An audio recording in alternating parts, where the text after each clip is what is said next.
Bonjour et bienvenue sur notre chaîne intitulée Un jour, un verset, un message. Notre passage de ce jour est tiré du livre de Galates chapitre 5, verset 14.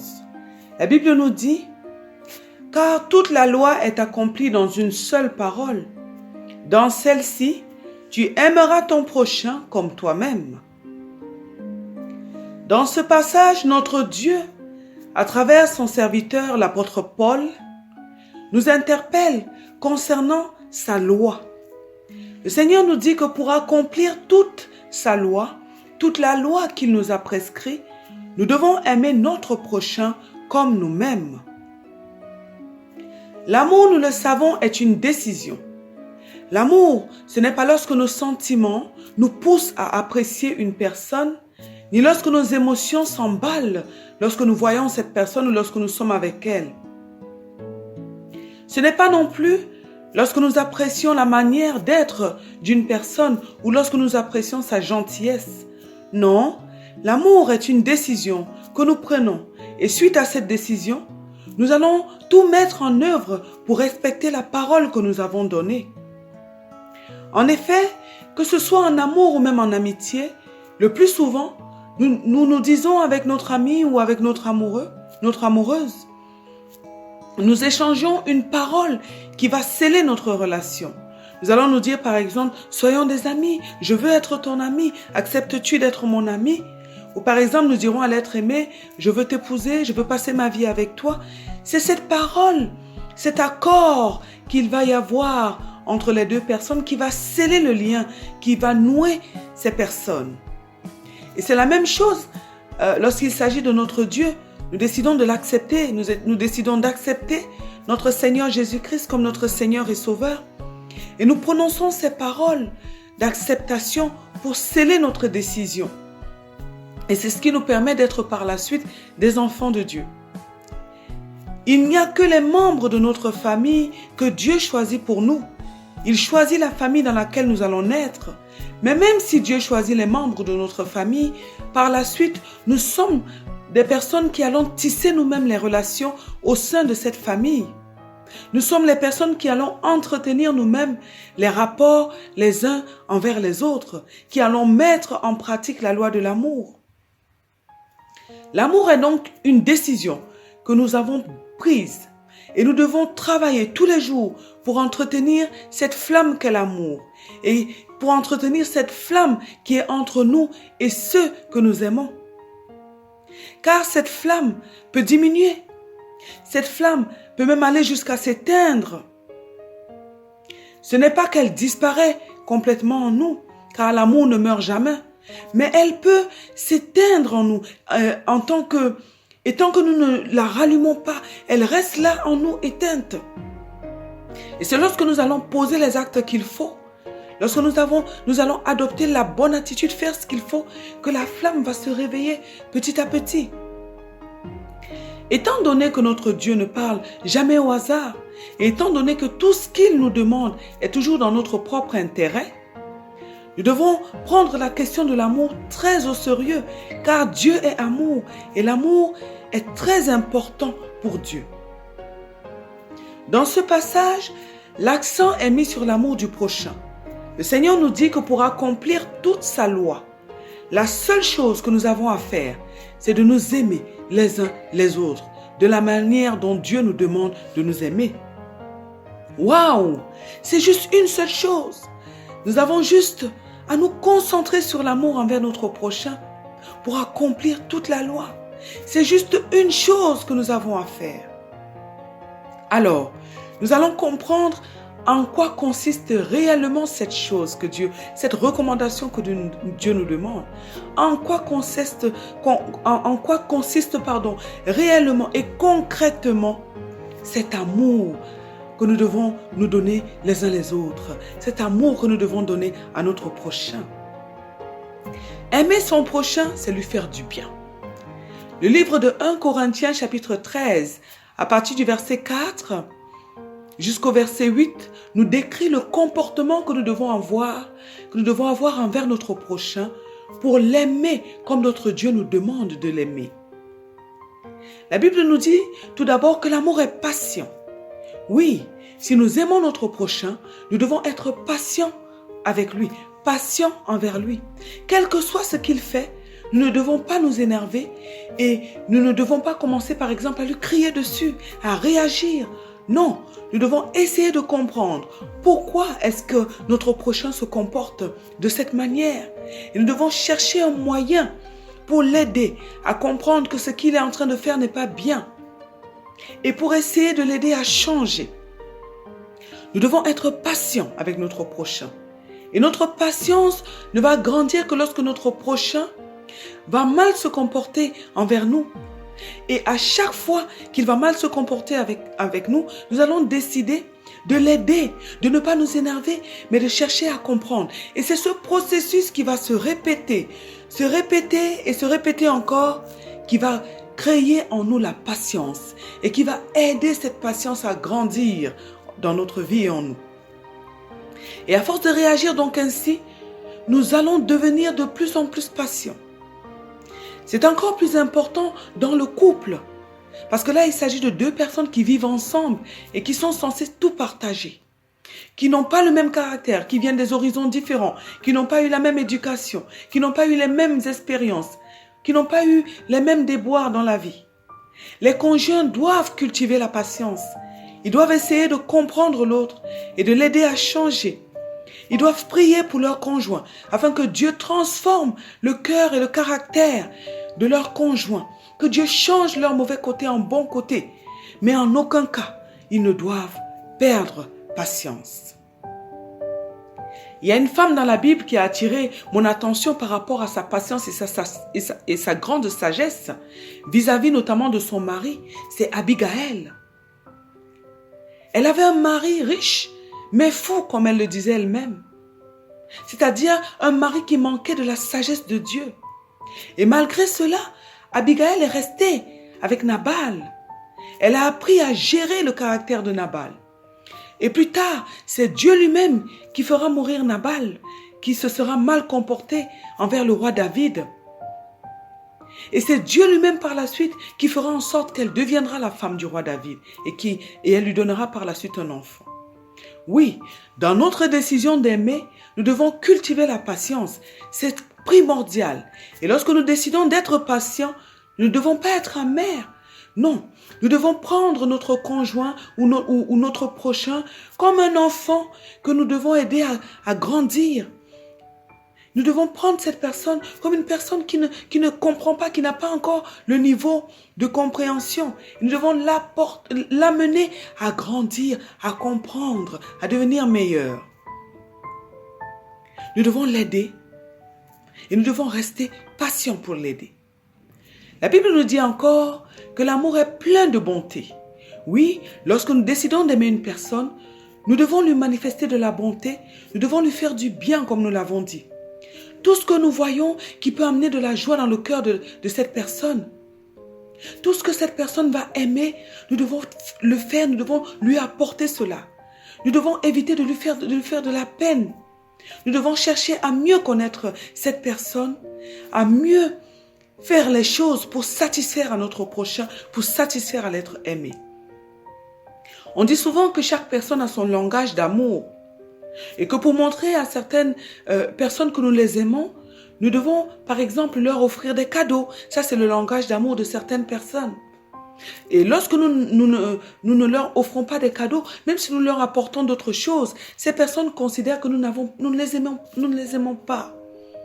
Alors cela implique que nous devons vraiment étudier chaque personne que nous aimons. Nous devons étudier notre prochain afin de connaître ce que la personne aime. Ce qu'elle aime le plus et afin de lui faire du bien en lui donnant ce que cette personne aime. Et de la même manière, nous devons éviter de faire ce que notre prochain n'aime pas, ce que les personnes que nous aimons n'aiment pas. Tout ceci en réalité demande donc une étude approfondie et régulière de l'être aimé, parce qu'avec le temps, les gens changent. Avec le temps, ils grandissent. Avec le temps, ils mûrissent. Et avec le temps, leur vision de la vie, leur vision des situations, des relations évolue. C'est pourquoi nous devons donc vraiment être en perpétuelle étude de notre prochain, en perpétuelle étude des personnes que nous aimons, afin de toujours parvenir à les satisfaire sur la longueur, dans le temps. C'est très important. La Bible nous dit encore que l'amour n'est point envieux. Oui, lorsque nous aimons une personne, nous ne devons pas envier ce qu'elle a. Car ce que l'être aimé possède, c'est également en nous. C'est également pour nous. Nous devons plutôt encourager notre prochain à devenir meilleur. Nous devons l'aider à avoir tout ce que la personne désire. Quand nous parlons de l'envie, en fait, le Seigneur est en train de nous dire ici que lorsque nous voyons une personne qui possède par exemple une belle voiture, nous ne devons pas dire pourquoi est-ce que c'est elle qui possède cette voiture et pas nous. Au contraire, nous devons nous réjouir pour elle de ce qu'elle possède. Nous devons même la féliciter, l'encourager parce que ça demande beaucoup de travail, beaucoup d'économie pour pouvoir acheter par exemple une voiture. Oui, alors nous devons être les premières personnes à encourager notre prochain, à le féliciter, à l'élever. Et peut-être qu'un jour, nous aussi, nous serons dans le besoin et que cette personne, à cause de ce qu'elle possède, va nous aider avec ce qu'elle possède. Un jour, peut-être, nous aurons besoin d'aller quelque part et la personne, notre prochain qui a une voiture, va nous aider, va nous accompagner avec cette voiture. Nous ne savons pas en fait ce qui se passera demain. Il n'y a que Dieu qui le sait. Alors nous devons tout faire pour encourager les autres. Nous devons tout faire pour les apprécier avec ce qu'ils ont et leur montrer que nous sommes plutôt heureux pour ce qu'ils possèdent. Non, nous ne devons pas nous fâcher parce que notre prochain possède quelque chose que nous n'avons pas. Si nous avons de l'amour dans notre cœur, nous ne devons pas avoir ce comportement. Que ce soit vis-à-vis de nos connaissances, comme vis-à-vis de nos proches, nous ne devons pas avoir ce genre de comportement. Dieu nous défend d'avoir ce genre de comportement-là. Oui, nous ne devons pas envier notre prochain, mais nous devons l'encourager, nous devons le féliciter pour ce qu'il arrive à bâtir dans la vie. Nous voyons des conjoints parfois qui envient leur conjoint, oubliant que ce qui est à leur mari, en fait, ce qui est à leur femme, est également à eux. Et vice-versa. Cela prouve en fait qu'il n'y a pas d'harmonie entre deux personnes qui se comportent ainsi, qu'il n'y a pas une profondeur dans leur amour. Non, l'amour n'envie pas l'autre, mais l'amour l'encourage à devenir meilleur. De plus, nous devons vraiment lutter contre l'envie, car l'envie va produire plus tard la jalousie, qui est une forme de haine. Et nous voyons cela dans certains couples. Non, Dieu nous défend cela et décidons donc de ne pas envier. De ne pas envier notre prochain, de ne pas envier l'être que nous considérons que nous aimons. La Bible nous dit aussi que l'amour ne se vante pas. Une personne qui se vante est une personne qui possède quelque chose que les autres n'ont pas et qui va donc se pavaner devant ces personnes qu'elle considérera inférieures à elle pour se montrer devant ces personnes-là. Cette personne va étaler ses possessions pour se montrer sans savoir qu'elle s'expose quelque part à la jalousie des autres, qu'elle est en train d'attiser la jalousie des autres. Non, Dieu nous défend également cela. Dieu nous défend de nous vanter devant les autres. Si nous les aimons réellement, nous n'allons pas nous vanter, mais nous allons plutôt même aspirer à ce que ces personnes-là aussi puissent avoir ce que nous avons. Et les personnes qui se vantent ne connaissent pas demain. Certaines personnes se sont vantées et ont fini par perdre tout ce qu'elles possédaient. Et les personnes qui n'avaient rien ont fini par devenir des personnes importantes par la suite. Car c'est Dieu qui donne à chaque personne comme il le veut, quand il le veut et de la manière dont il le veut.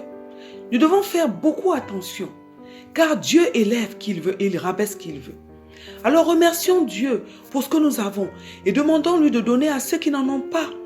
Ainsi, notre Dieu va augmenter ce qu'il nous a déjà donné parce qu'il va voir que nous nous soucions plutôt des autres. Nous voulons que les autres aussi aient ce que nous avons, ce qu'il nous a déjà donné. Oui, c'est très important. La Bible nous dit encore que l'amour ne s'enfle point d'orgueil. L'orgueil qui vient de notre ego, le moi, le je, et qui est vraiment un poison qui nous éloigne de Dieu. Un vrai poison qui nous éloigne de Dieu. Car une personne orgueilleuse se voit supérieure aux autres. Elle pense qu'elle est meilleure que les autres et elle les regarde avec mépris. Elle pense que tout ce qu'elle réalise, tout ce qu'elle acquiert dans la vie, c'est par ses propres forces. Aussi, elle met en réalité Dieu de côté et elle se voit comme son propre chef. La Bible nous dit bien que ce n'est pas par notre force ni par notre puissance, mais c'est par le Saint-Esprit de Dieu. Cette attitude est très dangereuse et Dieu nous défend cela. Lorsque nous aimons, nous ne devons pas être orgueilleux. L'orgueil au sein des relations crée des blocages. L'orgueil empêche les relations d'évoluer et de s'épanouir. En effet, lorsque nous sommes dans une relation avec des personnes ou une personne qui est orgueilleuse, cette personne ne voudra pas faire des efforts pour changer. Lorsque nous allons lui demander, lorsque nous allons lui dire qu'il y a des choses qui ne vont pas dans son caractère, dans sa façon de faire les choses, étant donné qu'elle voit déjà qu'elle est très bien, et qu'elle voit d'ailleurs que c'est l'autre qui a des failles, la personne orgueilleuse ne voudra pas faire des efforts. Elle ne voudra pas se remettre en question. Et la relation ne va pas évoluer. La relation va stagner. Il y aura un mal-être même dans cette relation-là. Et l'amour va finir par diminuer, va finir par s'éteindre. Si on peut parler de cette manière, va finir par mourir, si on peut parler de cette manière. L'orgueil est un grand poison contre lequel nous devons lutter chaque jour. Et l'orgueil nous crée énormément de difficultés dans l'amour. C'est pourquoi la Bible nous dit que Dieu résiste aux orgueilleux et qu'il fait grâce aux humbles. Oui, l'orgueil est un poison contre lequel nous devons lutter. Et en amour, nous ne devons pas être orgueilleux. Nous ne devons pas voir que moi, c'est toujours moi. C'est toujours moi qui dois être en avant. C'est toujours moi qu'on doit voir. Non. Non, non, non. L'amour met l'autre en avant. Alors décidons, pour que notre amour persiste, décidons de ne pas être orgueilleux. La Bible nous dit ensuite que l'amour ne fait rien de malhonnête. Être malhonnête, c'est faire les choses, c'est cacher les choses en fait. C'est ne pas être honnête. C'est faire les choses sans respecter les droits des autres. C'est faire les choses sans être juste, sans être droit, sans marcher avec droiture. Par exemple, je dois donner de l'argent à une amie qui en a besoin. Et pour des raisons égoïstes, je vais lui refuser cet argent. Et je vais l'utiliser pour m'acheter par exemple des vêtements. Et lorsque cette amie va me demander où est l'argent que je lui avais même promis, je vais lui répondre qu'on m'a volé cet argent. Oui, être malhonnête, c'est se cacher derrière les mensonges. Une personne malhonnête va souvent être une personne qui ment, car elle va utiliser le mensonge pour couvrir son manque d'honnêteté, pour ne pas être dévoilée en fait. Ce n'est pas bien. Dieu nous dit que lorsque nous aimons, nous devons être francs les uns avec les autres. Nous devons être droits avec les uns avec les autres. Nous devons être justes les uns avec les autres. Nous devons être honnêtes. Et même si nous avons fait quelque chose qui n'est pas bien, nous ne devons pas le cacher. Nous devons toujours rester honnêtes et dire la vérité à notre prochain, à la personne que nous aimons. N'est-ce pas qu'on dit qu'une faute à moitié avouée est à moitié pardonnée? Qu'une faute avouée du moins est à moitié pardonnée? Oui, l'amour ne doit pas être malhonnête. L'amour est honnête jusqu'au bout. La Bible nous dit encore que l'amour ne cherche pas son intérêt. Lorsque nous aimons, nous devons faire passer les autres avant nous-mêmes. C'est vrai que nous sommes dans une société aujourd'hui où on nous dit que nous devons d'abord nous voir avant de voir les autres. C'est nous avant les autres. Nous devons passer avant les autres. Mais ce n'est pas du tout ce que Dieu nous dit. Et c'est pour ça que quand le livre de Romains chapitre 12 verset 2 nous dit que nous devons renouveler notre intelligence et que nous ne devons pas nous conformer à ce siècle. Nous ne devons pas fonctionner selon le système du monde qui est le système de l'ennemi. C'est en fait que nous ne devons pas suivre ce que le système du monde nous dit, mais nous devons renouveler notre intelligence. Nous devons prendre ce que Dieu nous dit et lutter pour appliquer cela. Oui, le Seigneur nous demande de nous oublier pour les autres. Même si le monde nous dit de faire le contraire, nous devons nous battre pour faire ce que Dieu nous dit. Nous devons remplacer ce que le monde nous dit par ce que la parole de Dieu nous dit. Et tellement le méditer, nous battre pour le mettre en pratique. Oui, le Seigneur nous demande de nous oublier les uns pour les autres, de faire passer les autres avant nous, surtout lorsque cela est nécessaire. Nous devons donc travailler sur nous-mêmes au quotidien afin d'apprendre à nous oublier. Et pour cela, nous devons déjà avoir une bonne relation avec Dieu. Dieu doit nous remplir. Oui, Dieu doit nous remplir de son amour, de sa personne. Et cela va beaucoup nous aider. Car celui qui est déjà rassasié ne sera plus préoccupé par la nourriture et il pourra facilement la donner à son prochain. Oui, nous sommes dans une société aujourd'hui où tout le monde recherche l'attention. Et on est prêt à aller à tout faire pour gagner cette attention-là. On est prêt même à faire des choses qui nous humilient. Oui. Pourquoi cela? Parce qu'il y a un manque en nous. Il y a un manque en nous. Et c'est ce qui fait d'ailleurs que dans le couple, au lieu de faire passer l'autre avant nous-mêmes, parce que nous avons ce grand vide en nous, nous allons toujours chercher à ramener l'attention vers nous, toujours chercher à ce que l'autre en fait doit nous satisfaire. Non, non, non, non, non. Nous devons chercher Dieu profondément et avoir une harmonie parfaite avec Dieu. Et ainsi, Dieu va nous remplir. Il va combler les vides qu'il y a en nous. Si nous n'avons pas eu assez d'amour dans notre famille, si on ne nous a pas donné assez d'attention, Dieu va combler ce vide. Et nous serons maintenant des personnes qui allons donner de l'amour aux autres. Notre verre sera tellement plein que nous n'allons plus avoir besoin de le remplir. Mais c'est nous maintenant qui allons prendre dans ce que nous avons en trop pour donner aux autres. Oui, parce que Dieu nous aura déjà donné tout ce qui nous manque. Cette affection qui nous manque, cette attention qui nous manque.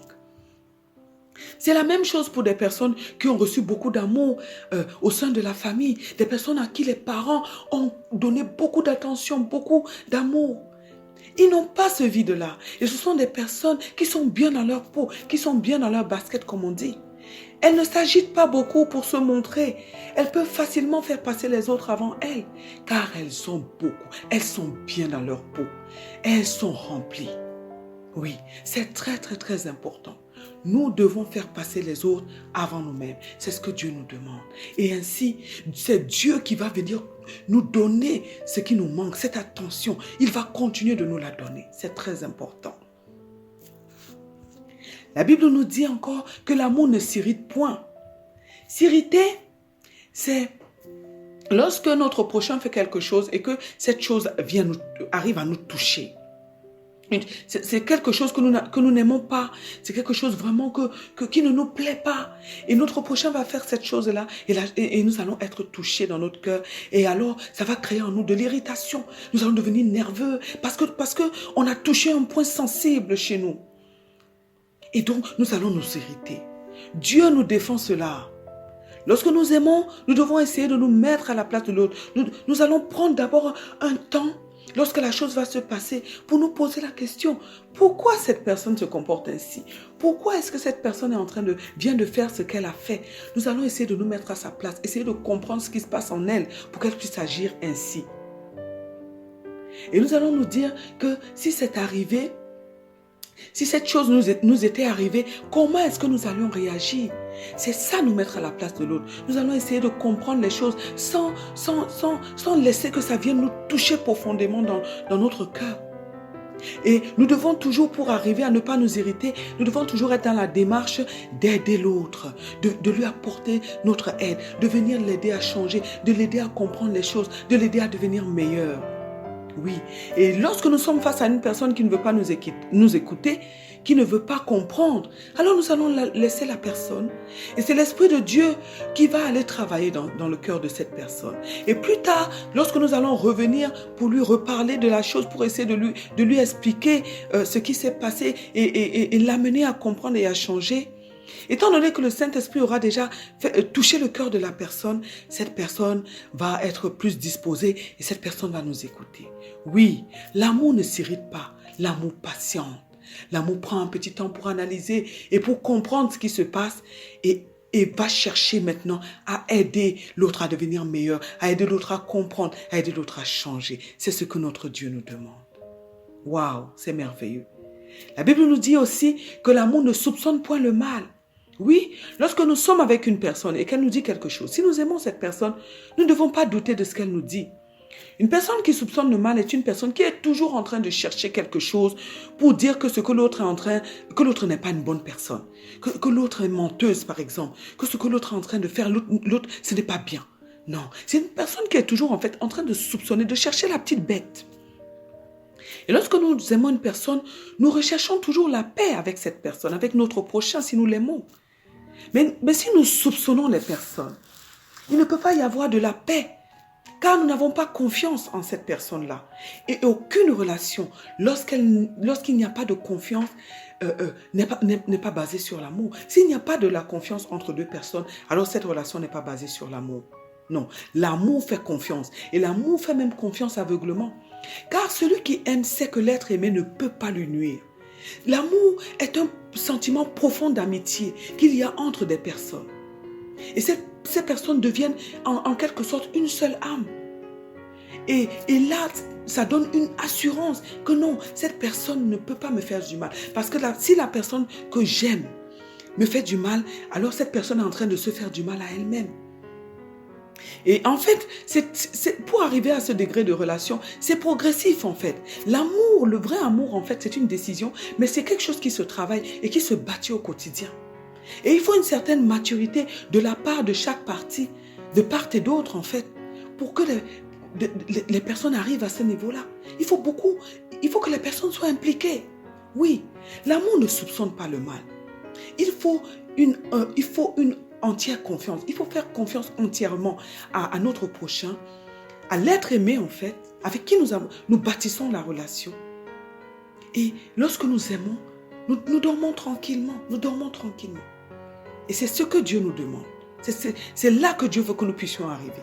Parce que dans le couple, par exemple, Dieu nous dit que les deux vont devenir une seule chair. Ça veut dire qu'ils vont devenir, c'est quelque chose qui se bâtit. Et c'est au quotidien que ça se bâtit. C'est merveilleux. La Bible nous dit aussi que l'amour ne se réjouit pas de l'injustice, mais que l'amour se réjouit de la vérité. Que l'amour croit tout, l'amour excuse tout, l'amour espère tout, l'amour supporte tout et que l'amour ne meurt jamais. Oui, l'amour est basé sur la vérité de la parole de Dieu. Et deux personnes qui s'aiment et qui croient en Dieu vont baser leur relation sur la parole. Tout ce que ces personnes vont faire, ils vont en fait chercher ce que Dieu dit dans sa parole et ils vont se battre pour appliquer cela. Et leur relation va être basée sur Dieu qui est l'amour, sur la parole de Dieu qui est Dieu et qui est le fondement et qui ne va jamais leur tromper. Et le Saint-Esprit qui se sert de la parole de Dieu va être au milieu de ces personnes et va utiliser la parole de Dieu pour les aider à bâtir leur relation et à toujours être en harmonie. Et lorsque les personnes s'aiment, elles vont toujours chercher à donner à l'autre ce qui lui revient de droit. Un mari, par exemple, qui doit faire passer sa femme avant ses collègues, avant ses amis, avant même son travail, ne doit pas refuser ce droit à sa femme. Il doit être juste. De même, quand on aime, il n'y a plus de doute, il n'y a plus de plainte. On se bat pour arriver ensemble jusqu'au bout du parcours. Et seule la mort ou le destin pourra séparer les êtres aimés. On ne se plaint plus de l'autre, mais on prie pour que Dieu touche le cœur de cette personne, pour que Dieu aide cette personne à devenir meilleure, à changer son caractère, à améliorer son attitude. Oui, l'amour ne meurt pas. L'amour se travaille, se bâtit, se construit au quotidien. Non, l'amour c'est Dieu et l'amour est toujours là dans nos cœurs. Il nous faut simplement l'entretenir, le nourrir. Il va grandir.